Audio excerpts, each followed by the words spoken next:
Happy Wednesday, Radiant Life family. So glad that you are able to tune in with us. If you are watching this at a later time, we understand. We know that there are people that have responsibilities and that this might not be the best time for everybody, but you can watch it at a different time if you need to do that. But I just wanted to check in with you, see how you're doing, let you know that I'm praying for you, I'm thinking about you, and I'm hoping that we can get together soon, because this is this is getting old, and I just miss being with you in person. I miss being able to talk to you and shake your hand and hug you. But we're gonna do the best we can with what we have, and that is meeting together just for a few minutes. I hope that these would be moments that bring you encouragement and strength in a time when we all need encouragement and need strength. I want to look at a passage in John 20. I realize that I'm going backwards as far as our messages. I've been trying to keep with a theme on Sunday mornings when we get together, and then I'm going back and I'm visiting passages that were maybe missed. And so I certainly don't want to miss any of the resurrection story. I want to be able to just go back and revisit this particular story for sure. John 20. 11 through 18, it says that Mary stood outside the tomb crying, and as she wept, she bent over to look into the tomb, and she saw two angels in white seated where Jesus' body had been, one at the head and the other at the feet, or at the foot of the bed. And they asked her, "Woman, why are you crying?" "They have taken my Lord away," she said, "and I don't know where they have put him." At this, she turned around and she saw Jesus standing there, but she did not realize that it was Jesus. And he asked her, "Woman, why are you crying? Who is it that you are looking for?" Thinking he was the gardener, she said, "Sir, if you have carried him away, tell me where you have put him, and I will get him."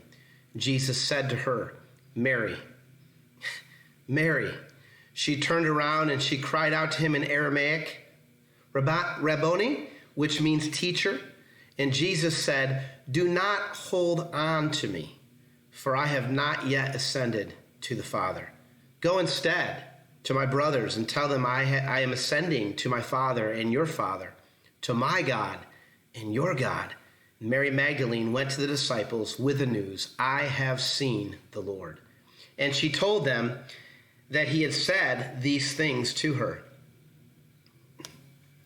We have lost so much, haven't we? I mean, think about it. We have lost so much. It says in Mark 8:36, "What good is it if we gain everything there is to gain in the world and forfeit ourselves trying to gain everything? We have everything there is to be had, but the price that is paid is our soul." After Jesus stripped the bed where he lay, folded the grave sheets, he checked out. And the first person that he appeared to was Mary Magdalene. Now, scholars believe all different kinds of things, but when you're looking at her life, there's some things that we cannot argue. We know that she had 7 spirits, evil spirits, living in her at one time. We also know that when the followers of Christ are listed, that Mary's name is always right at the beginning. We know that she held a great place in the heart of Jesus. We know that she was a very loyal, committed follower of Christ.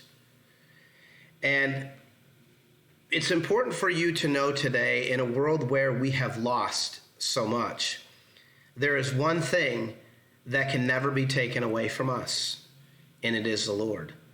This was Mary's greatest concern. Where is he? You've taken the Lord from me.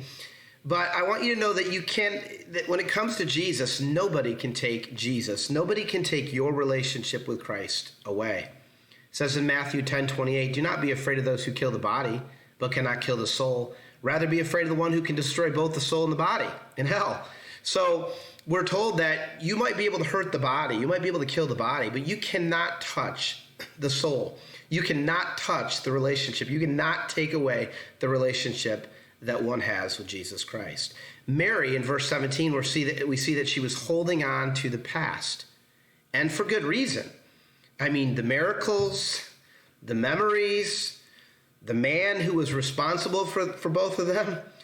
Look, not everything pre-COVID-19 needs to be let go of or changed. Yes, there are some things, and were some things that have been a part of our normal that needed to change.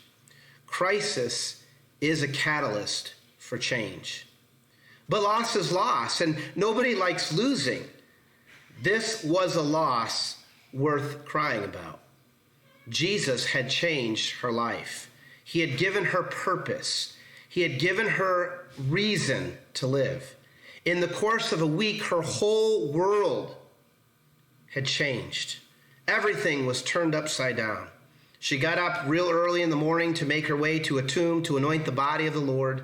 She wanted to give Jesus, her Lord, a proper burial.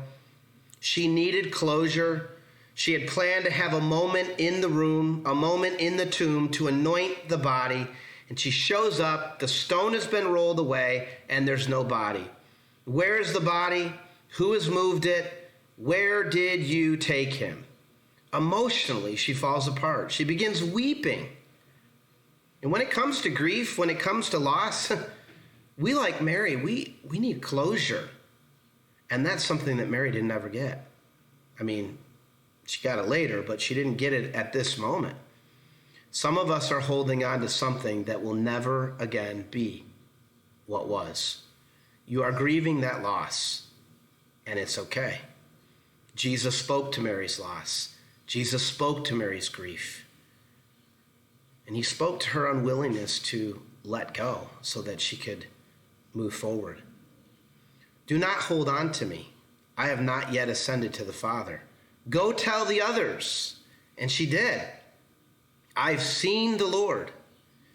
Just 6 chapters earlier in John 14, we read these words. Do not let your hearts be troubled. And so today, that's a word that I want to share with you. Do not let your heart be troubled. Troubled heart today? John 16:33 says, in this world you will have trouble. Jesus said these words, you will have trouble. He promised that we would have trouble. But he also said, don't lose heart while you experience trouble, for I have overcome the world.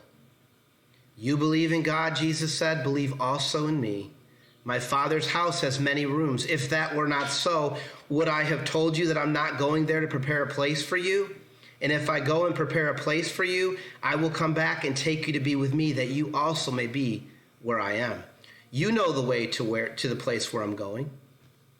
And of course, Thomas chimed in. How do we know how to get there if we've never been there?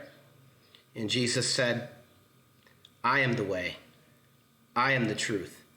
I am the life. And the only way to get to the Father is through me. And so today, I want to encourage you. Do not let your heart be troubled. Would you pray with me? Gracious God, we thank you for this day that you've given us. Another day to live, another day to breathe, another day to rely on you and your promises. We see in this passage that you offered promise, a promise that you're preparing a place for us, that you're going ahead, that this has to happen so that you can prepare a place for us. And there are times in our lives when we need to let go so that we can move forward, so that we can move into what you have next in store for us. We know that you're a God who has promised us that there will be trouble, but you've also promised us that never will you leave us, never will you forsake us, that you'll be with us all the time. You offer us promise, you offer us assurance. You offer us yourself.